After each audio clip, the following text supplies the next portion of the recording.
welcome back to your Best Self podcast. I'm Adriana, and today we're talking about a topic that interests a lot of us, the topic of how to overcome anxiety. This annoying little feeling that holds us back from living from a state of expansion, and instead it puts us into a feeling of restriction and makes us feel smaller. Well, today we will talk all about this, and I'm going to be giving you some of the tips and mindset shifts I've personally adopted to deal with it. As with everything else in life, all your problems in life won't disappear by listening to a podcast about how to solve them. You need to actually take these tips and implement them in your life whenever they arise in order to actually do something towards resolving them. And I know that this is the hardest part. We wish that, of course, we could just solve everything by just listening to a podcast about it. But unfortunately, it needs us to do something more than that. Dealing with anxiety is one of the toughest challenges that many of us face, which is why so many people turn to distractions like social media, video games, food, partying, alcohol, or weed. These things can, yes, provide a temporary escape, but they don't actually deal with the root of the problem. They just mute the symptoms for a while, and eventually those feelings come back. And trust me, they will always come back. The good news is that there is a way to deal with anxiety in a natural way that will actually allow your brain to process it and understand it so you can rise above it. So, what is anxiety? Anxiety is a feeling we get when we're worried, when we're scared, or stressed about something. It can be about work, it can be about relationships, or just life in general. It's like this big annoying cloud nimbus that is hanging all over us. But guess what? We can totally deal with it. Anxiety is more than just a word or a feeling that comes and goes when we face something stressful in our life. It's a very deep experience that can shape and that can influence every aspect of our life. To fully understand the nature of anxiety, we need to go beyond the surface level definitions and go a bit deeper in its more complex parts and in its more complex patterns. And by doing that, we can better understand its origins, we can understand its manifestations, and ultimately, we can understand how to manage it effectively. To override a pattern, you need to break the pattern. And how do you do that? You break a pattern by choosing to do something different where you're under the same state that you were before, but maybe under different circumstances. To break a pattern, you need to make a different choice. You need to take a different action from what you choose to do normally. In this situation with anxiety, it means that when anxiety comes in your life again, which will do, you will need to, instead of letting it take over you and feel like you're overwhelmed and drawn by this feeling, or instead of ignoring it and pushing it away, whatever is your usual reaction to it, what you need to do is to react differently. You need to use the tips I'm going to give you today, and by doing that again and again, every time the anxious thoughts come, you will break the pattern. So let's get into it. Let's start by defining anxiety beyond the surface level. Anxiety is often described as feeling worried, feeling nervous or uneasy, especially about something that is coming up or about something that has an uncertain outcome. But this definition only touches the surface. Anxiety is much more complex, and it's involving not just emotions, but it also involves physical sensations and thought patterns too. It's not just something that happens to us. It's a mix of internal and external factors that can sometimes feel very overwhelming. A lot of people see anxiety as something external, something like an outside force that just decides suddenly to attack us.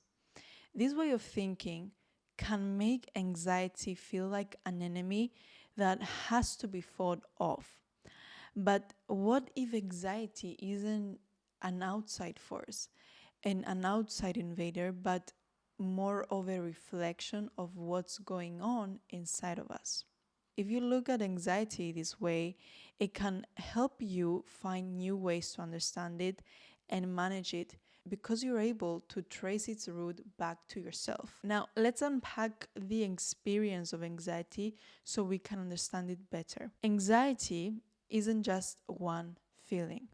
It's a mix of thoughts, physical sensations, and emotional reactions, all of them working together. These parts are so connected that they can create a cycle that keeps anxiety going. So, for example, if you're feeling tightness in your chest, which is the physical sensations, you might think something is wrong, which this negative thought can lead to feeling afraid, which are the emotional feelings. That fear can make the physical sensations worse, which then reinforces the anxious thoughts and the cycle continues. At the core of anxiety are the physical sensations. Sensations like having a racing heart, having a shallow breathing, muscle tension, dizziness. So these are the body signals that something may be wrong, which are part of our natural fight or flight response. It's alerting our body that something is happening, so be alert. But when we label these sensations as anxiety, we often make them worse by reacting to them with fear. So if we can observe these sensations without judgment and without being terrified that, oh my God, my heart is racing. Why does it do that? It shouldn't be doing that. It means that I'm anxious and I shouldn't be anxious. So basically, without putting yourself in a position where you're denying these physical sensations and you're labeling them as bad, we can instead start to see them for what they are and not as a signal of something to be afraid of. Let me help you understand better the cycle of anxiety by seeing how your thoughts, your sensations, and your emotions interact. So anxiety often follows a familiar pattern. Physical sensations lead to anxious thoughts, which then trigger emotional responses, making the physical sensations even stronger. This cycle can create a feedback loop that feels hard to break. Understanding, however, how this loop works is key to breaking free from anxiety. So when we see how each part of this cycle affects the next, we can start to step in and we can start interrupting the pattern at different points of it. So our thoughts have a big impact on keeping the anxiety loop going. When we're having negative or catastrophic thinking, it can lead to taking a small physical sensation and turning it into something much bigger and making us feel like something terrible is about to happen. These thought patterns often happen automatically, and they are shaped by years of habit and years of automatic thinking. But with awareness, we can start to challenge and we can start to change these patterns, which ultimately can help us break the cycle of this anxiety. So by understanding this, we understand that we need to be shifting our perspectives. So what I recommend here is to shift from resistance to curiosity. Let me explain this. Our instinct is to resist. When we feel anxious, our natural response is to resist. We try to push the feelings away. We try to distract ourselves or look for a quick fix. Like I mentioned at the beginning, we do anything that is possible to distract ourselves from the feelings of anxiety. We go to social media, we play video games, we go to alcohol, to weed, to drugs, whatever is strong enough to distract us from that feeling of anxiety. But while these strategies might give us a short-term relief, they usually don't deal with the root cause of anxiety. And in fact, resisting anxiety can often make it worse, creating a situation where the more you fight it, the stronger it becomes. So instead of resisting anxiety, what if we approached it with curiosity? What this means is to allow ourselves to fully experience the sensations and the emotions without trying to change them. What this means is allowing ourselves to fully experience these sensations and these emotions that come up without trying to change them. By observing basically the anxiety with an open mind. And when we do that, we can start to see it as not the enemy, but as a messenger that is sent to us trying to alert us that, hey, there's something happening here, give it attention. It's a messenger that can teach us about ourselves if we're willing to listen. This shift from resistance to curiosity can truly transform our relationship with anxiety, making it less of a battle and more of an exploration. So to recap, to break the cycle of anxiety, we need to step in and interrupt the patterns at different points. So here how it works. I will give you an example. So point one is physical sensations. Point one is physical sensations. The cycle often starts with physical sensation, like a tightness in the chest or a fluttering heart, a tension in some part of the body, whatever that will be. At this point, we can break the pattern by accepting the sensation instead of resisting it. Instead of immediately attaching stories or worries to this physical feeling by labeling it bad, we instead simply observe it with curiosity and an open mind. So we might ask ourselves, why do I feel this way? Without rushing to label it as something bad. By doing this, you can break the pattern at this point one. Point two is anxious thoughts. Next, this physical sensation often triggers anxious thoughts. And this is where we start to scare ourselves by creating stories that amplify our anxiety. So, for example, if we're feeling chest pain, we might think, what if there's something wrong with me? What if there is something wrong with my heart? I might need to go to the hospital and blah, blah, blah. These thoughts make the situation feel worse than it is. Point three is the emotional responses. So at point two, we have these anxious thoughts, which then lead to emotional responses, which are in point three. Emotional responses like fear, helplessness, or feeling unsafe, insecure, weak. The more we feed into these emotions, the stronger they become, therefore reinforcing our anxiety. At point four, we have the exaggerated physical sensations. So finally, like these intense emotions can exaggerate the original physical sensations that we started with. The chest tightness, for example, might feel even more pronounced as our body will react to that fear and to that stress that we have created in our mind through the anxious thoughts and the anxious emotions. So putting it all together, let's say you feel a pain in your chest, which starts with point one. Instead of resisting it, you notice the sensation and you accept it without any judgment or any negative story and narrative attached to it. If you don't step in and interrupt it at this point, then you catch yourself starting to think negative thoughts. What if something is seriously wrong? which is at point 2.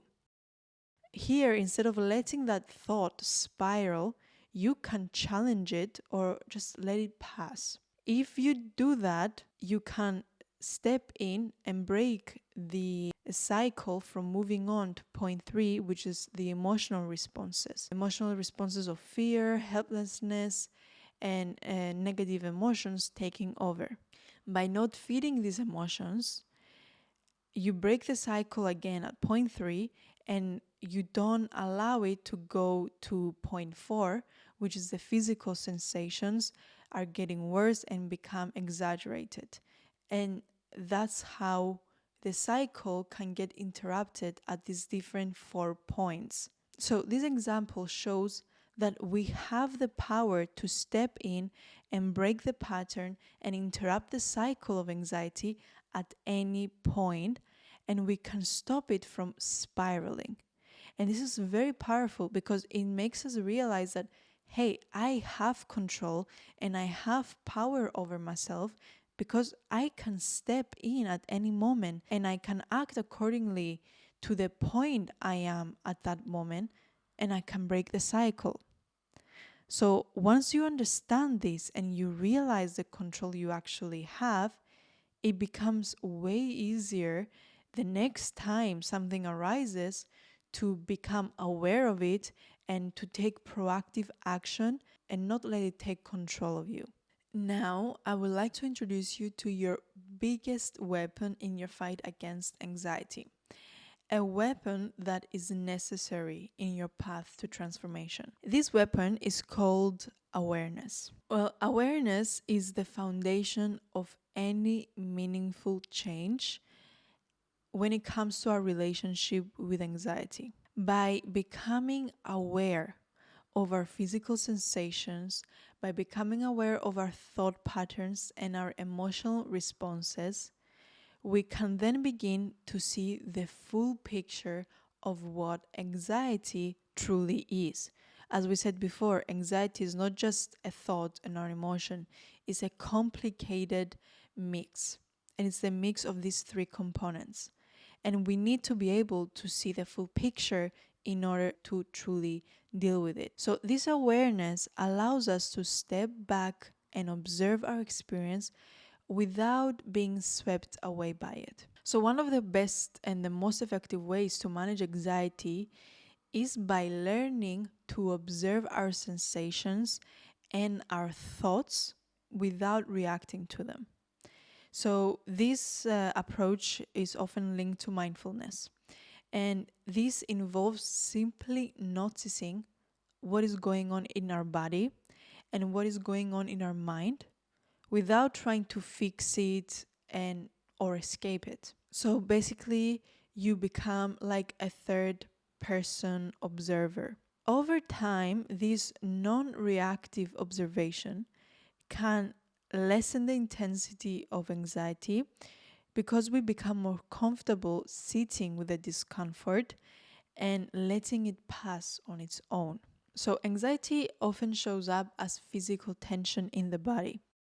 So by becoming aware where we hold this tension, whether it's in our shoulders, whether it's in our jaw or in our abdomen, we can start to consciously let it go. So we can use techniques like gentle movement, deep breathing into the area of tension, or just allowing the tension to be there without trying to force it away. So basically, what we do is we spot the area of tension and then we put our full awareness on it. This means feeling all the feelings that come with noticing the pain. At first, it's going to feel uncomfortable, but trust me, it only hurts for some seconds. If you're a girl, the closest thing I can relate it to that you will understand is like getting your nails done with a certain type of gel at the nail salon. I think a lot of girls have experience with getting our nails done with a certain type of gel. When we put it under the nail light lamp, it hurts and it burns our nails for like 2 seconds. and then that pain disappears. So feeling our physical sensations with anxiety in the place where we feel the tension is just like that. So if you put your awareness in the area you feel the tension, you will feel all the tension overwhelmingly for like 2 to 5 seconds, and then it's going to fade away. And this happens because you put your focus and you put your attention on it instead of ignoring it. And as we release the tension, the sensations we once called anxiety that were there to try to alert us, they relax, they have taken the attention they were seeking, and therefore they will start to fade away. So by already doing this once, you will feel such a big difference. And you will probably start thinking that, hey, okay, this tension like has left me now, so I can go on and live my life. And here's where we make the mistake. We go back into our daily life and we forget all about this lesson, and we forget all about this tool until life starts being heavy and tense again. And when anxiety starts creeping up again and we fall into the same cycle. Well, here is my hack. You can, of course, use the power of awareness to relieve your anxiety whenever it accumulates, but you can also use it as a preventative tool to avoid anxiety rising up again altogether. And how do we do that? We do that by integrating awareness into our daily life. By bringing this insight into our daily life means that we put mindfulness into our routine.